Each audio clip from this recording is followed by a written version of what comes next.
Hey guys, I am Daisho and I am here bringing you some magic. This is Daisho's Playbook, episode Cloudburst. Doesn't really matter what number it is. I figured there's no point in numbering them. I'll just do them and then you guys will see. This is how I run my Cloudburst deck. I really like it. I almost never lose on my spreadsheet. I think I'm 14-2 right now. And let's go. Actually, I'm going to stand up. It's right here. It's already up because I'm about to be playing a game, so I need to check. I am with Cloudburst. I'm 14-2. And my two losses with Cloudburst came against, one of them was against vampires, and the other one was against ancient depths. I don't understand that one. I think I actually uploaded that video. I don't really remember, but it must have been a crazy game because, I mean, it must have been like a fluke game where I didn't draw any land or something like that. Because this deck almost never loses, and I'm not even joking. I gave you the numbers: 14 wins basically, and then 2 losses. So. Works out really well. I've changed it around a bit over time, and I just changed it just before the last game I played, and I really like it this way. I just noticed something that I'm a little upset about, but anyway, let's jump straight into this. Elixir of Immortality. Tap 2, you gain 5 life. Shuffle it back in. That's great, because this deck, sometimes it takes and shuffle not it back in, but shuffle your entire graveyard. So anyway, it takes a little bit of time to get used to the game. You have to make sure you get both your color lands. You have to make sure that you can play all your bounce spells and your kill spells and stuff. And sometimes you just need 5 extra life to make yourself feel more comfortable. So the life gain is kind of secondary, but it's still kind of useful. Then, of course, there's the fact that you shuffle all of your spells back into your graveyard. So you use a bunch of instant spells and then you shuffle them back in. Just not the last game, 2 games ago that I played with this deck, which was just a couple hours ago, I used like all of my instants. I think I used like 4 shocks that game just because I used 2 of them and then I put them back in and then I drew a couple more. But it's just really useful because you wanna refill your deck with your instants after you use them, and you're gonna want to use them pretty quickly, like faster than your creatures will die. Anyway, Lightning Serpent's really good. For the most part, I took out the Trampoline Haste guys, or just the Haste guys, I guess, because they usually cost, I don't know, I'll go explain them later. But this guy I decided to keep in. He's really good. He only costs 1 red, and for 1 mana, he's a 2/1 Trample Haste, which is okay. That's kind of like Spark Elemental, but Spark Elemental's a 3/1. But this guy, you can kick him as many times as you want. So if you draw him late game, then he's like a 10/1, and he's crazy good. But even like in the middle, if you can tap out for 5, then he's a 6/1, and he's still pretty good. Doing that extra damage is sometimes the thing you need. It's sometimes just the boost you need to win the game. Since this deck controls really well, and I believe the way I have it set up, it kills pretty well too. But anyway, Shock deals 2 damage instantly, 3 of them, great. Into the Royal is amazing for this deck. Not only it cycles itself, and it also kicks a non-land permanent back to their hand, so that works out really well for you. Reverberate, the more I see this card, the less I like it. It's 2 red. It says it's an instant, so that's pretty cool, and it does some pretty cool stuff. You get to copy target instant or sorcery spell, so that could be really useful, especially if they're like, oh, I kill your guy, and then I'm just like, okay, Reverberate, I kill your guy too. So it's pretty good, but it costs 2 red, so you're not going to be able to play it. You're not necessarily going to be able to play it early on in the game, or even late in the game. Sometimes you're stuck at only 1 mountain or something like that. And the problem is, like here, I'll just, for instance, look at the lands. I put in a Stormcrow, and where is he? And I take out Reverberate, and now it's 13 blue and 12 red. So then I put back in Reverberate and take out the Stormcrow, and it goes back to 12 islands and 13 mountains. But I mean, I suppose that's good, because if you look at the 1-drops, 2 Lightning Bolts and 3 Shocks. Did I just skip over Lightning Bolt? Goddamn, Lightning Bolt is like the best burn spell ever created, basically. It's instant 3 damage, creature or player. It's just amazing.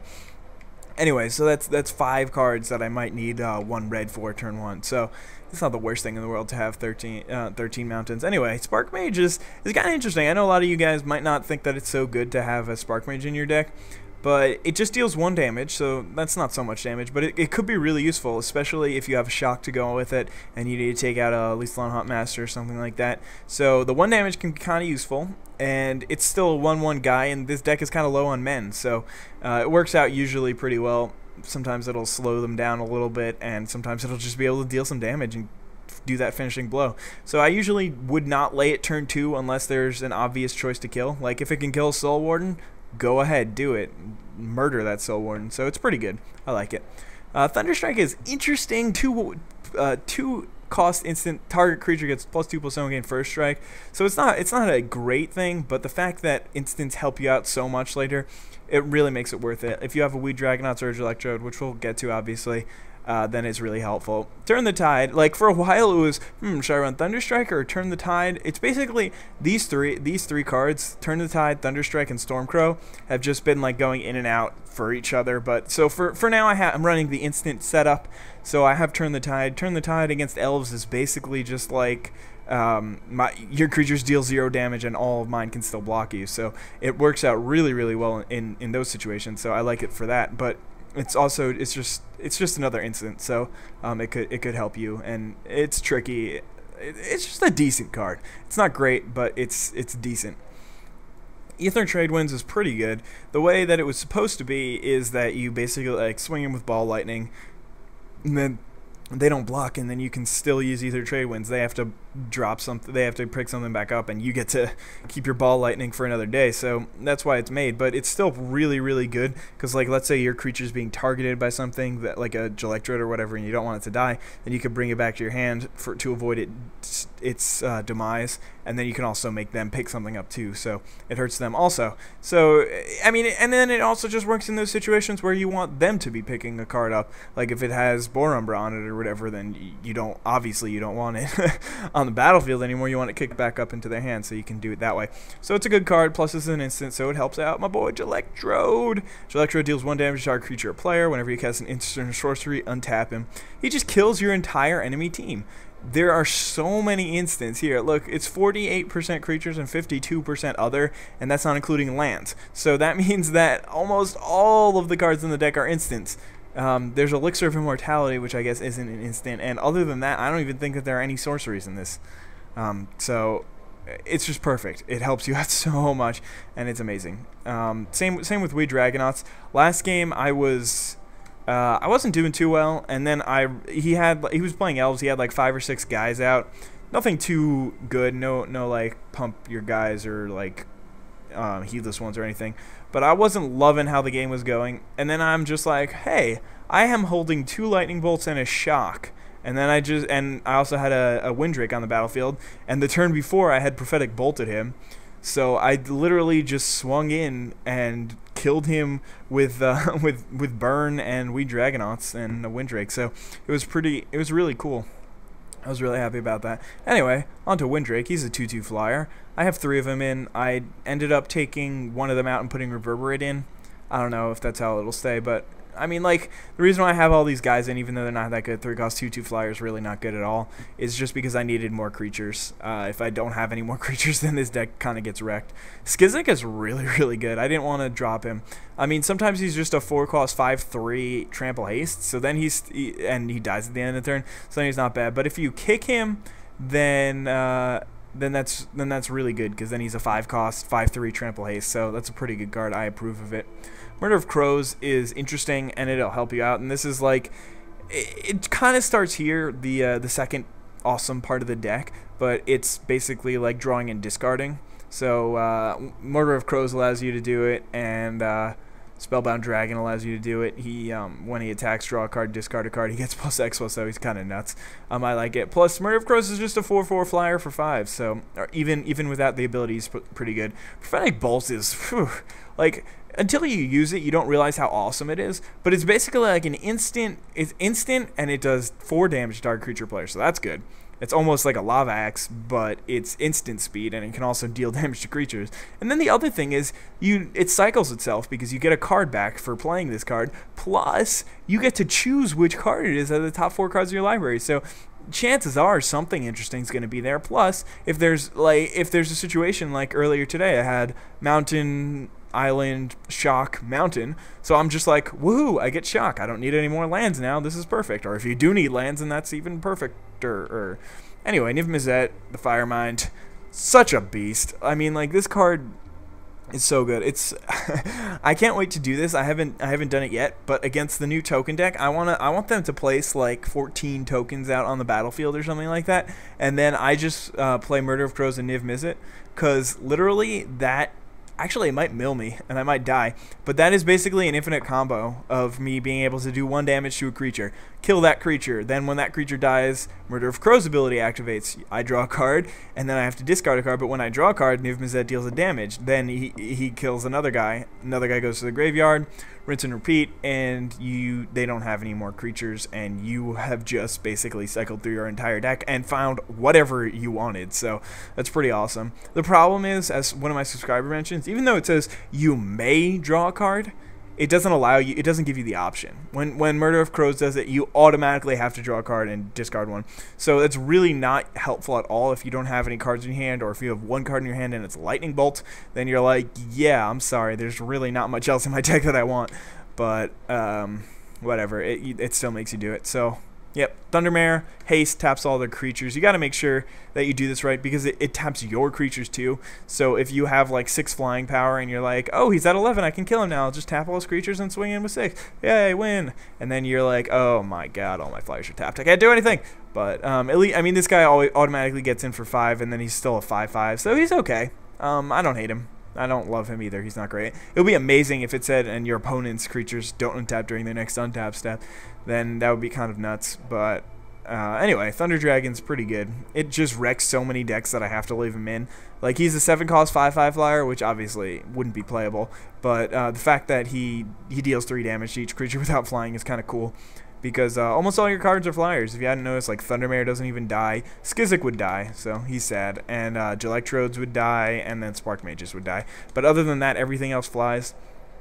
And it just completely destroys decks like Elves. So it's pretty cool. I love that card. Anyway, Elixir of Immortality, I only had room for 2. I don't really need a 3rd, I don't think. Especially since it goes back into your library. There's almost no point. Spark Elemental, Trample Haste. I mean, all it does is deal 3 damage. It's not a Lightning Bolt, and it's nothing late game. Early on, it's nice to get that extra 3 damage, but I'd rather have a Lightning Bolt, or, I mean, well, obviously I'd rather have a Lightning Bolt, but there's not really much I'd rather put in, especially since he's not a sorcery or instant, so he doesn't help Electrode or We Dragonauts.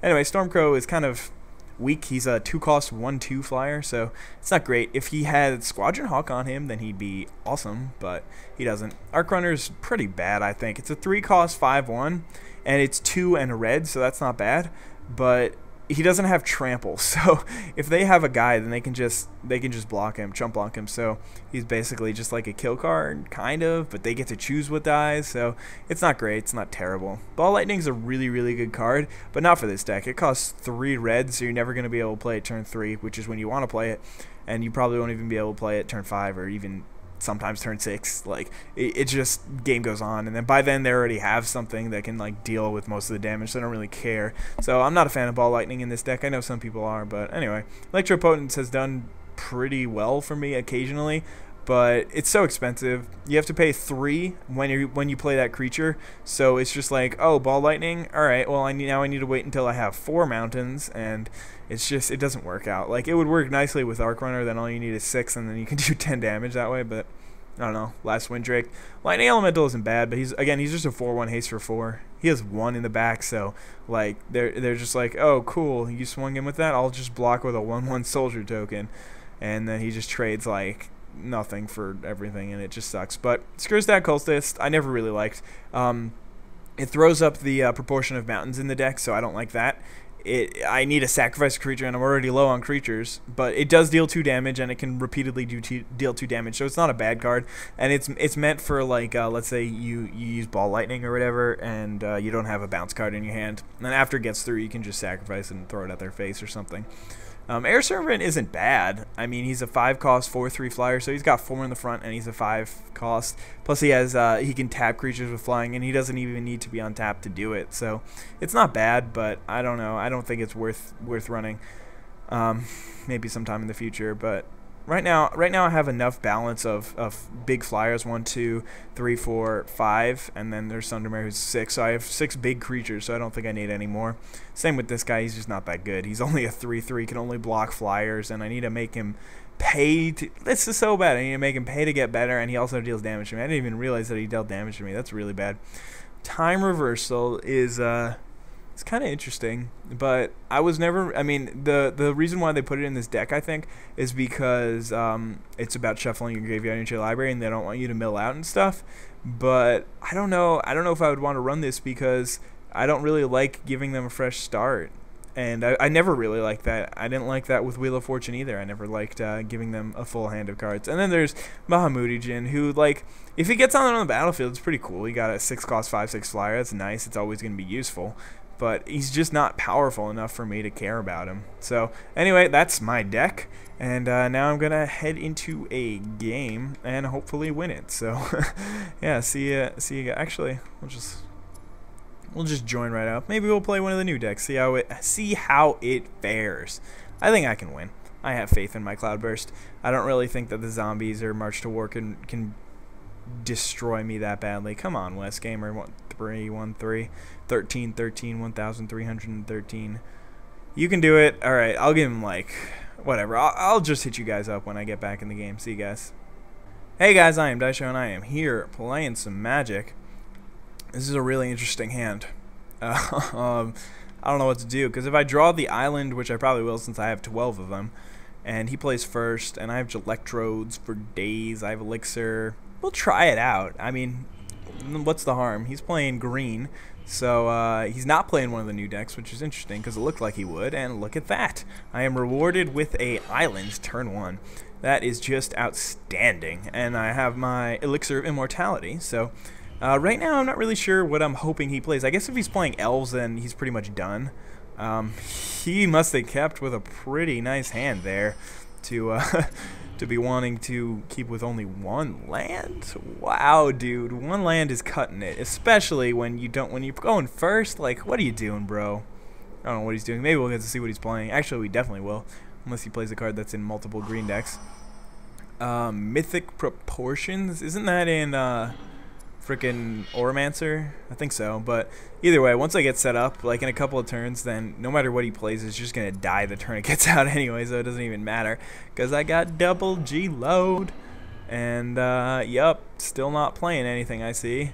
I don't even know if I should, like, upload this. This is, like, just disgustingly gross. Who does this? Who just plays and doesn't even keep, I mean, keeps with one land when you go first? Come on, bro. You know better than that. But I mean, just because I haven't won yet, like, there's some decks where literally the game would be over by now. I'll just keep going and keep commentating, and if it becomes interesting, then, you know, it'll be cool. But I mean, he just drew 4 non-land cards in a row, so that kind of sucks for him. And he's deciding whether he wants to, like, play Rancor on my dude or just discard something. Is that what that is about? That's kind of funny, but. Oh shoot, I forgot to G-load. Sorry guys, I know I'm gonna hear about that one in the comment section. You guys hate me for that, but I don't think it'll really come into play. I could do so much damage to him next turn because I have turned the tide. I mean, even this turn I could do it. But looks like he didn't draw a land again. This guy is just not good at not drawing lands. I mean, he's just not good at drawing lands. Players, you. I'm going to be doing that like 10 more times, by the way. It's going to be how I win this game, probably. I mean, I could just draw like Nip Miss It, and then it'll just be over, but this is just disgusting. It's kind of gross. It would be really cool if I could, like, copy an enchantment and put that on my guy, too. That'd be pretty nuts. But finally, you got a dude, and a dude that I can't even touch, so that kind of sucks. But nope, don't use that. I want to use G-load. No, not creatures. Players, you, and tap players, you. I guess I could start doing this a little faster. I could shock his face. Hold on. If I shock his face, then that's 4. I can reverberate that shock. That's another 4, and he's at 8. And then I could do another 4 next turn because I have Turn the Tide, and then that's 2. So then he's at 4. So I could do I could do damage pretty quickly. Spark Mage is kind of useless for me right now, not gonna lie. So we'll think about it. He'll probably, like, hopefully he doesn't got lifelink. That wouldn't be too much fun for me. But he doesn't even have any planes to play it. So there you go. He's got Rancor. I told you he would have it. And what else you got for me, bro? I think I need a. Ooh, I can kill both of those guys, but it's so tempting to just start like bashing his face off. Like I could. Why didn't he swing in? That's so stupid. I think we do players for now, and if he swings in with those guys, then we can kill them at a later date. We'll just do some damage to you, and let's draw some cards. All right, so he's at 14. Ether Trade wins. Not bad, not bad. I can, like, if he ever plays Lifelink or something like that, then I can make it not as big of a deal. I guess I can play Spark Mage. I don't know why not. I mean, like, there's no reason not to. Creatures, you, and pass the turn, and then I can take him down to 12 this turn. If he swings in with his other sapling, I can kill it with Spark Mage, and then Spark Mage will have done his job, I think. All right, it would be kind of interesting if he put it on the 1/1. I would have left. And now you're gonna swing for 6. No, you're not, because you have no intelligence. So, this is pretty bad, sorry bro, but you're not doing too well today. Not only are you not drawing your lands when you need them, but I think it's time to take this game to the next level.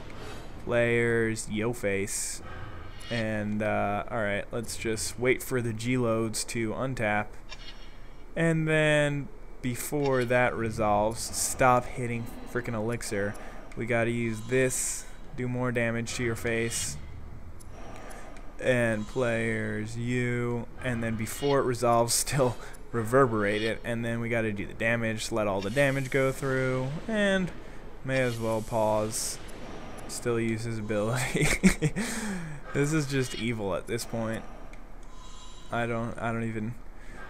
He honestly, he probably has no idea what's going on. Just double G-Love. Like, this is why I kept this hand, because double Electrode is just unfair. I didn't even choose a target for shock yet.